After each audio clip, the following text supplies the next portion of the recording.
সালামু আলাইকুম। সবাইকে সুন্নাহ এগ্রো ফার্ম থেকে আন্তরিক শুভেচ্ছা। আজকের বিষয়বস্তু হলো চিলিয়েটেড জিঙ্ক কি, চিলিয়েটেড জিঙ্কের কার্যকারিতা, এর সুফল সম্পর্কে বিস্তারিত বলা হবে। জিঙ্ক একটি পর্যায় সারণীর মূল। জিঙ্ক 4 নম্বর পর্যায়ে 12 নম্বর গ্রুপে অবস্থিত। প্যাকেটটির নাম হলো চিলামিন। 10% জিঙ্ক বিদ্যমান। এটি দুইভাবে ব্যবহার করা যায়, সার হিসেবেও এবং স্প্রে হিসেবেও। জিঙ্ক বা দস্তার অবজনিত লক্ষণ: পাতার আকার ছোট হয় এবং পাতার কিনারা কুঁকড়িয়ে যায়। 2. গাছ বা পাতার মরচে পড়ে বাদামি রং মতো ধারণ করে। 3. কুচি পাতা কুঁকড়িয়ে সাদা হয়ে যায়। 4. গাছের পাতা ফ্যাকাশে বিবর্ণ হয়। 5. গাছের আকার ছোট এবং বৃদ্ধি ঠিকভাবে হয় না।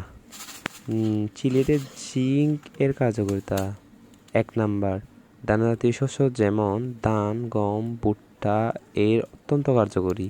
2.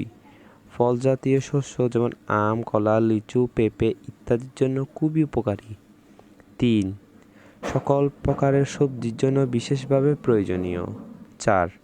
গাছের প্রোটিনের সংগ্রহ করতে সাহায্য করে। 5. গাছের হরমোনের কার্যকারিতা বৃদ্ধি করে সাহায্য করে। 6. রোগ প্রতিরোধ ক্ষমতা বাড়ায়। 7. মাটির উর্বর উৎপাদন ক্ষমতা বাড়ায়। 8. গাছের পাতা হলুদ ফলন বৃদ্ধি করে। 9. সর্বোপরি গাছের জিঙ্ক বা দস্তার অবজনিত পূরণ করে।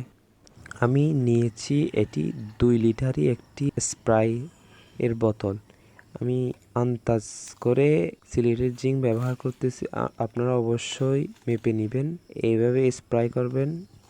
দেখছেন, এটি চিলিয়েটেড জিঙ্কের খুবই জরুরি গাছটিতে। এটি ফলের আকার এবড়ো তেবড়ো হয়ে গেছে। আর মাটিতে প্রয়োগ করার সময় এভাবেই প্রয়োগ করবেন। ব্যবহার করার মাত্রা 17 গ্রাম কিগায়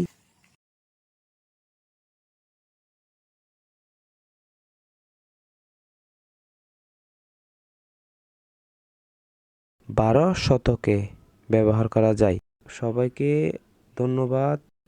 ভিডিওটি লাইক, কমেন্ট, শেয়ার করে দিবেন।